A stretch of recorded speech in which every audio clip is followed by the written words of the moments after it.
මේට අවුරුදු කිහිපයකට කලින් වෛරල් වෙච්ච වීඩියෝ එකක් තමයි මේ. බලලා ඉන්නකො පොඩ්ඩක්. औदुम्बरं भवं पुष्पं श्वेतवर्णस्य කාගයෝ මත්ස්‍යපාදන් ජලයේ පශ්චේත් ශ්‍රී භාෂ්‍යං කලුකප්ට සුදුනා කියන එක විශ්වාස කරත් මාළුව වතුරේ යන පාර එහෙමම ඇඳිලා තියෙනවා කියන එක ඔයා විශ්වාස කරත් ස්ත්‍රියක් කියන දෙයක් විශ්වාස කරන්න යන්න එපා.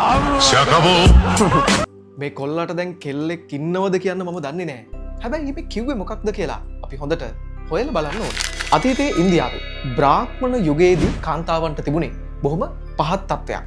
කාන්තාව කියලා කියන්නේ වංක අපිරිසිදු පහත් තැනැත්තියක් විදිහට තමයි ඒ කාලේ වේද ග්‍රන්ථවල හඳුන්වලා දීලා තිබ්බේ.